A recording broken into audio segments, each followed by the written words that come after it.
കഴിഞ്ഞ ദിവസം നമ്മൾ പറഞ്ഞുകൊണ്ടിരുന്നത് പാതിവൃത്യത്തിൻ്റെ പ്രാധാന്യം മാർക്കണ്ഡേയ മഹർഷി യുധിഷ്ഠിരനും മറ്റു പാണ്ഡവർക്കും പറഞ്ഞു കൊടുക്കുന്ന സന്ദർഭമായിരുന്നു. പാതിവൃത്യത്തിൻ്റെ നന്മകളെ തെളിയിക്കുന്നതിന് കൗശികൻ എന്ന ഒരു ബ്രാഹ്മണനുണ്ടായ അനുഭവം മഹർഷി അവർക്ക് പറഞ്ഞു കൊടുത്തു. ഭിക്ഷ യാചിക്കാനെ ചെന്ന കൗശികന് വിശന്ന് തളർന്നു വന്ന ഭർത്താവിൻ്റെ കാര്യങ്ങൾ നോക്കിക്കൊടുത്തതുമൂലം ഭിക്ഷ നൽകാൻ താമസിച്ചു പോയ ഒരു വീട്ടമ്മയോട് താനൊരു ബ്രാഹ്മണനാണെന്നും തന്നെ വൈകിച്ച് അപമാനിച്ചുവെന്നും കൗശികൻ ആരോപിച്ചു. അപ്പോൾ എന്താണ് ബ്രാഹ്മണൻ്റെ സ്വഭാവം അഥവാ ബ്രാഹ്മണത്വം എന്തായിരിക്കണമെന്ന കാര്യം ആ വീട്ടമ്മ വിശദീകരിച്ചു കൊടുത്തു. ഒപ്പം ഭർത്താവിന് പരിചരണം നൽകുന്ന ഒരു സ്ത്രീക്ക് ലഭിക്കുന്ന പുണ്യം ബ്രാഹ്മണ ഭിക്ഷ കൊണ്ട് ലഭിക്കുകയില്ലെന്നും അവർ പറഞ്ഞു. യഥാർത്ഥ ബ്രാഹ്മണൻ്റെ ധർമ്മം എന്താണെന്ന് അറിയണമെങ്കിൽ മിഥിലയിലെ ധർമ്മവ്യാധൻ എന്ന ആളെ ചെന്ന് കാണുവാൻ ആ വീട്ടമ്മ കൗശികനെ ഉപദേശിച്ചു. തൻ്റെ പ്രവൃത്തിയിൽ പശ്ചാത്താപം തോന്നിയ കൗശികൻ ആ വീട്ടമ്മയോട് മാപ്പ് പറയുകയും ധർമ്മവ്യാധനെ കാണുവാൻ മിഥിലാപുരിയിലേക്ക് പോവുകയും ചെയ്യുന്നു. ഇതുവരെയുള്ള കഥകളാണ് നമ്മൾ പറഞ്ഞത്. ഇപ്രകാരം കൗശികൻ കാടും മേടും നാടും നഗരവും കടന്ന് മിഥിലയിലെത്തി. ജനക മഹാരാജാവായിരുന്നു മിഥിലയുടെ രാജാവ്. നാടെങ്ങും നല്ലവരായ മനുഷ്യരെയാണ് കൗശികൻ കണ്ടത്. എവിടെയും യജ്ഞങ്ങളും യാഗങ്ങളും മുറതെറ്റാതെ നടക്കുന്നു. കൗശികൻ പലരോടും ധർമ്മവ്യാധൻ എന്ന ആളെക്കുറിച്ച് അന്വേഷിച്ചു. ഒടുവിൽ വ്യാധൻ എന്നു പേരുള്ള ഒരാളെ കണ്ടെത്തി. അത് കൗശികൻ ധരിച്ചിരുന്നത് പോലെ ഒരു മുനിയോ ഒരു ബ്രാഹ്മണനോ ആയിരുന്നില്ല. ഈ വ്യാധൻ ഒരു മാംസ വിൽപ്പനക്കാരൻ ആയിരുന്നു. കൗശികന് ദുഃഖവും നിരാശയും തോന്നി. ഈ കാടും മലകളും കടന്ന് താൻ ഇവിടെ എത്തിയത് ഈ മാംസക്കച്ചവടക്കാരനെ കാണുവാൻ ആയിരുന്നു. ആ സമയത്ത് വ്യാധൻ തൻ്റെ തൊഴിലിൽ വ്യാപൃതനായിരുന്നു. കൗശികൻ കാത്തിരിക്കാൻ തന്നെ തീരുമാനിച്ചു. ആ ഇറച്ചിപ്പെട്ടുകാരനാകട്ടെ ആ ബ്രാഹ്മണൻ തന്നെ കാണുവാൻ വേണ്ടിയാണ് വന്നിരിക്കുന്നതെന്ന് മനസ്സിലാക്കി. അയാൾ കൗശികനെ സമീപിച്ചിട്ട് പറഞ്ഞു, മഹാത്മൻ, അങ്ങ് എന്നെ കാണുവാൻ എത്തിയതല്ലേ? പതിവ്രതയായ ഒരു സ്ത്രീയാണ് അങ്ങയെ ഇങ്ങോട്ട് അയച്ചതെന്ന് ഞാൻ മനസ്സിലാക്കുന്നു. പക്ഷേ എൻ്റെ ഈ സ്ഥലം അത്ര നന്നല്ല. നമുക്ക് എൻ്റെ വീട്ടിലേക്ക് പോകാം. കൗശികൻ അമ്പരന്നുപോയി. തൻ്റെ വിവരങ്ങളെല്ലാം ഇയാൾ മനസ്സിലാക്കിയിരിക്കുന്നു. വ്യാധൻ്റെ ഒപ്പം അയാളുടെ വീട്ടിലേക്ക് പോകാമെന്ന് കൗശികൻ തീരുമാനിച്ചു. അങ്ങനെ ഇരുവരും നടന്നു തുടങ്ങി. ഇരുവരും വ്യാധൻ്റെ വീട്ടിലെത്തി. കൗശികൻ്റെ കാൽ അയാൾ കഴുകി കൊടുത്തു. എന്നിട്ട് വീടിന് പുറത്ത് തന്നെ ഇരിപ്പിടവും നൽകി. അപ്പോൾ കൗശികൻ ചോദിച്ചു, വ്യാധ, നിങ്ങൾ മൃഗങ്ങളെ കൊന്ന് മാംസം വിൽക്കുന്നത് ശരിയല്ല. അതിൻ്റെ പാപം നിങ്ങൾ അനുഭവിക്കേണ്ടി വരും. ഇത് കേട്ട് വ്യാധൻ പറഞ്ഞു, മഹാത്മാവേ, ഞാനിത് സ്വന്തം ഇഷ്ടത്തിന് ചെയ്യുന്നതല്ല. എൻ്റെ പിതാവും അദ്ദേഹത്തിൻ്റെ മുൻതലമുറക്കാരും എല്ലാം ഇതേ തൊഴിൽ തന്നെയായിരുന്നു ചെയ്തിരുന്നത്. ഇത് ഞങ്ങളുടെ കുലത്തൊഴിലാണ്. ഇപ്പോൾ ഇതെൻ്റെ ഉപജീവന മാർഗവും കൂടി ആകുന്നു. ഞാൻ ഒരിക്കലും ധർമ്മത്തിൻ്റെ വഴിയിൽ നിന്നും മാറി നടന്നിട്ടില്ല. ദേവന്മാരെയും അതിഥികളെയും എൻ്റെ ആശ്രിതരെയും തൃപ്തിപ്പെടുത്തിയിട്ടല്ലാതെ ഞാൻ ആഹാരം കഴിക്കാറില്ല. ഞങ്ങളുടെ മഹാരാജാവ് ധർമ്മം വേണ്ട വിധം അനുഷ്ഠിക്കുന്ന ആളാണ്. അദ്ദേഹത്തിൻ്റെ പ്രജകളായ ഞങ്ങൾക്കും അതേ ചെയ്യാൻ കഴിയൂ. ധർമ്മവിരുദ്ധമായി പ്രവർത്തിക്കുന്നത് സ്വന്തം മകനായാൽ പോലും ജനക മഹാരാജാവ് കഠിനമായി ശിക്ഷിക്കുക തന്നെ ചെയ്യും. മഹാത്മൻ, ഞാനൊരിക്കലും ഒരു ജീവിയെയും കൊല്ലാറില്ല. മറ്റുള്ളവർ കൊല്ലുന്ന മൃഗങ്ങളുടെ ഇറച്ചി ഞാൻ വിൽക്കുന്നു. ഞാൻ പകൽ ഉപവസിക്കുകയും രാത്രി ഭക്ഷണം കഴിക്കുകയും ചെയ്യുന്നു. എങ്കിലും ഞാൻ ഒരിക്കലും ധർമ്മം വെടിഞ്ഞ് ജീവിക്കാറില്ല. ചിലർ എന്നെ പുകഴ്ത്താറുണ്ട്, ചിലർ പഴിക്കുകയും ചെയ്യും. പക്ഷേ ഞാൻ രണ്ടിനെയും സമമായി തന്നെ കാണുന്നു. എൻ്റെ ഒരു രീതി എങ്ങനെയാണെന്ന് വെച്ചാൽ, എതിർപ്പുകൾ സഹിക്കുക, എതിരാളികളോട് ക്ഷമിക്കുക, സഹജീവികളോട് യോഗ്യമായ രീതിയിൽ പെരുമാറുക. ഇങ്ങനെ പെരുമാറാൻ ത്യാഗചിന്തയില്ലാത്ത ഒരാളെ കൊണ്ട് നടക്കില്ല. അർത്ഥമില്ലാത്ത തർക്കം നടത്തുന്നതും ശരിയല്ല. ഒരു സഹായം ചെയ്യുമ്പോൾ അയാൾക്ക് സഹായം ആവശ്യമില്ല എന്ന് ചിന്തിക്കാൻ പാടില്ല. കാമം, ക്രോധം, ദ്വേഷം ഈ ഗുണങ്ങൾക്ക് വേണ്ടി ധർമ്മത്തെ ഉപേക്ഷിക്കരുത്. ഇഷ്ടപ്പെട്ടത് കയ്യിൽ വരുമ്പോൾ അമിതമായി ആഹ്ലാദിക്കുകയോ ലഭിക്കാതെ വരുമ്പോൾ ദുഃഖിക്കുകയും അരുത്. സാമ്പത്തികമായ ബുദ്ധിമുട്ടുകൾ ഉണ്ടായാൽ അതിൻ്റെ പേരിൽ പരിഭ്രമിക്കരുത്. സമ്പത്ത് കൈവരുമ്പോൾ ധാരാളിത്തവും പാടില്ല. അപ്രതീക്ഷിതമായി ഒരു തെറ്റ് ചെയ്തു പോയാൽ അത് ആവർത്തിക്കരുത്. ഹിതകരമായ പ്രവൃത്തികളിൽ മാത്രം ഇടപെടുക. നമ്മെ ദ്രോഹിക്കുന്നവരോട് അതേപോലെ ചെയ്യാൻ പാടില്ല. തനതായ സത്സ്വഭാവം കൈവിടരുത്. മറ്റൊരാൾക്ക് ദ്രോഹം ചെയ്യണമെന്ന് ആലോചിക്കുന്ന വ്യക്തി സ്വയം നശിക്കുന്നു. ശുദ്ധബുദ്ധിയോടെ പ്രവർത്തിക്കുന്ന ഒരാളുടെ പ്രവൃത്തിയെ അധർമ്മമെന്ന് പറഞ്ഞ് ആക്ഷേപിക്കരുത്. പശ്ചാത്താപം ഏറ്റവും നല്ല പരിഹാരമാണ്. ധർമ്മവ്യാധൻ പറഞ്ഞു, അല്ലയോ മഹാത്മാവേ, ഇതെല്ലാമാണ് എൻ്റെ ജീവിതത്തിൽ ഞാൻ ആചരിക്കുന്നത്. മാർക്കണ്ഡേയ മഹർഷി പറഞ്ഞു, യുധിഷ്ഠിരാ, വ്യാധൻ തുടർന്ന് ധർമ്മത്തിൻ്റെ സൂക്ഷ്മഗതി, കർമ്മങ്ങളുടെ ഫലങ്ങൾ, ജീവാത്മാവിൻ്റെ അനശ്വരത, പുണ്യപാപങ്ങളുടെ ഫലങ്ങൾ, ഇന്ദ്രിയങ്ങളെ നിയന്ത്രിക്കുന്നത് കൊണ്ടുള്ള ഗുണങ്ങൾ, ത്രിഗുണങ്ങളുടെ തത്വം, ഈശ്വര സാക്ഷാത്കാരത്തിനുള്ള മാർഗങ്ങൾ തുടങ്ങി തൻ്റെ അഭിപ്രായങ്ങൾ കൗശികന് മുന്നിൽ അദ്ദേഹം പങ്കുവച്ചു. ഇതൊന്നും ബ്രാഹ്മണനായ കൗശികന് വിശ്വസിക്കാനേ കഴിഞ്ഞില്ല. വെറുമൊരു മാംസവ്യാപാരിയായ ഇയാൾ ജീവിതത്തെക്കുറിച്ച് എന്തെല്ലാം പഠിച്ചിരിക്കുന്നു. വ്യാധൻ കൗശികനെ തൻ്റെ വീട്ടിലേക്ക് ആനയിച്ചു. വളരെ അടുക്കും ചിട്ടയോടും കൂടി ആ വീട് സൂക്ഷിച്ചിരിക്കുന്നു. വ്യാധൻ്റെ മാതാപിതാക്കളെ കൗശികൻ കണ്ടു. അവർ അത്യന്തം സന്തുഷ്ടരും മകൻ്റെ പ്രവൃത്തിയിൽ അഭിമാനം കൊള്ളുന്നവരും ആയിരുന്നു. വീണ്ടും വ്യാധൻ കൗശികനോട് പറഞ്ഞു, മഹാത്മാവേ, അങ്ങ് സ്വന്തം നേട്ടങ്ങൾക്ക് വേണ്ടി മാതാപിതാക്കളെ ഉപേക്ഷിച്ച് പോന്നതല്ലേ? അങ്ങയെ ഓർത്ത് അവർ എത്രമാത്രം ദുഃഖിക്കുന്നുണ്ടാവും.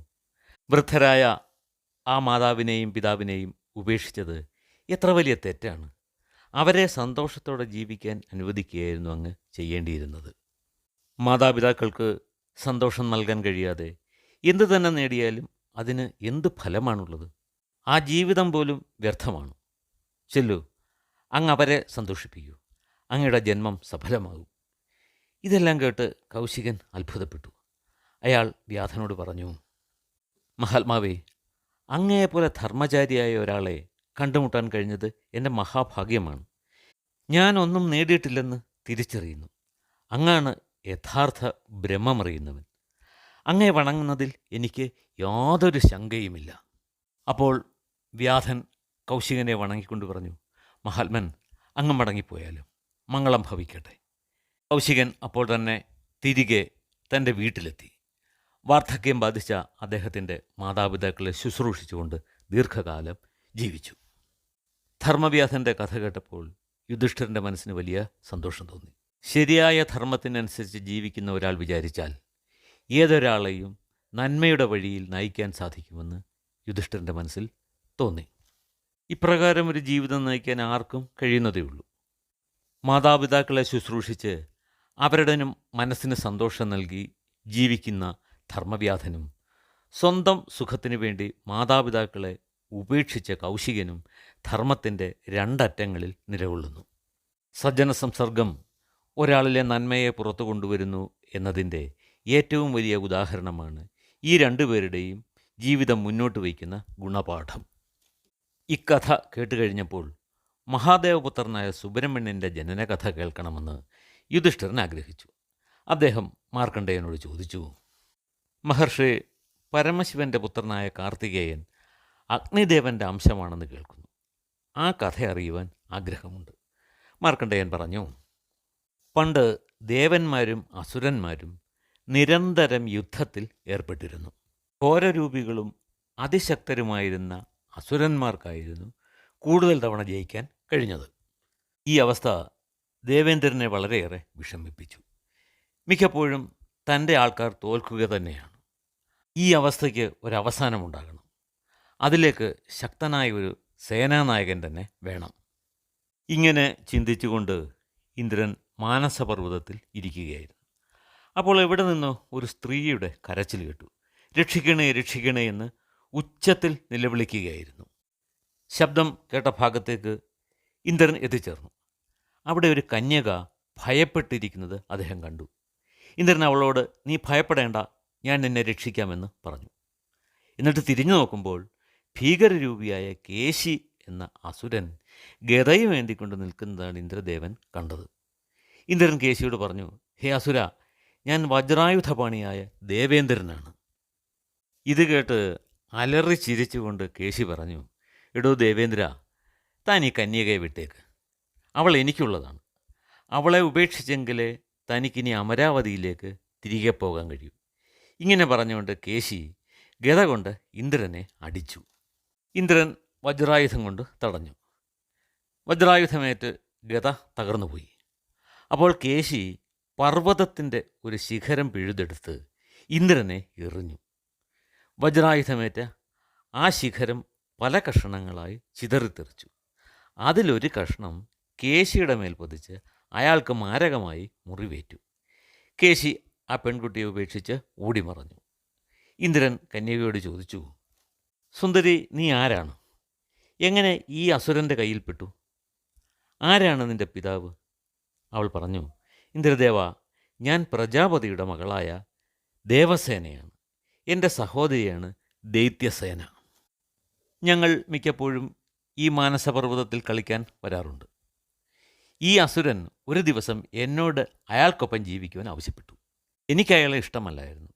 എന്നാൽ ദൈത്യസേനയ്ക്ക് കേശിയെ ഇഷ്ടമായിരുന്നു. അങ്ങനെ അവൾ അയാൾക്കൊപ്പം പോയി. എന്നെ കൂടി പിടിച്ചുകൊണ്ടു പോകാൻ ശ്രമിച്ചപ്പോൾ ആണ് അങ്ങ് വന്ന് അയാളെ എതിർത്ത് തോൽപ്പിച്ചത്. അതിനാൽ ഞാൻ രക്ഷപ്പെട്ടു. ദേവരാജ, ഇനിയും അയാൾ വരും.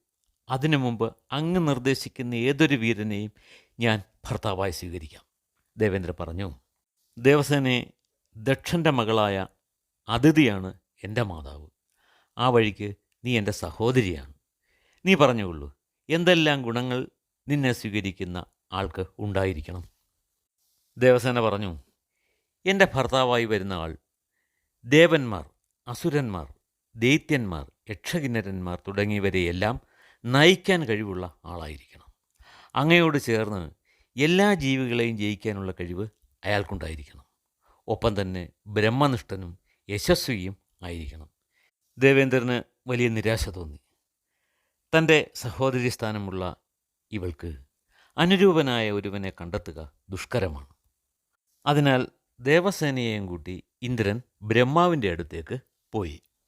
ഇന്ദ്രനും ദേവസേനയും ബ്രഹ്മലോകത്ത് എത്തി. ഇന്ദ്രൻ ബ്രഹ്മാവിനോട് കാര്യങ്ങളെല്ലാം വിശദീകരിച്ചു. ബ്രഹ്മാവ് പറഞ്ഞു, ദേവേന്ദ്ര, ഇവളുടെ വിധിയെക്കുറിച്ച് ചിന്തിക്കുകയായിരുന്നു ഞാനും. അഗ്നിയിൽ നിന്നും അതിതേജസ്വിയും അമിത പരാക്രമശാലിയുമായ ഒരു ബാലൻ ജനിക്കും. അവനായിരിക്കും ഇവൾക്ക് ചേർന്ന വരൻ. ആ പരാക്രമി ഇവളുടെ ഭർത്താവ് മാത്രമല്ല, ദേവസൈന്യത്തിൻ്റെ നായകനും ആയിരിക്കും. ഇത്രയും വിവരങ്ങൾ അറിഞ്ഞുകൊണ്ട് ഇന്ദ്രൻ ദേവസേനയെയും കൂട്ടി വസിഷ്ഠൻ തുടങ്ങിയ മഹർഷിമാർ നടത്തുന്ന യജ്ഞത്തിൽ പങ്കെടുക്കുവാൻ പോയി. എല്ലാ ദേവന്മാരും അതിൽ പങ്കെടുക്കുന്നുണ്ടായിരുന്നു. ഈ സമയത്ത് അഗ്നിദേവൻ അതിൽ പങ്കെടുക്കുന്ന മറ്റു ദേവന്മാർക്കുള്ള യജ്ഞഭാഗം പകുത്തു കൊടുക്കുകയായിരുന്നു.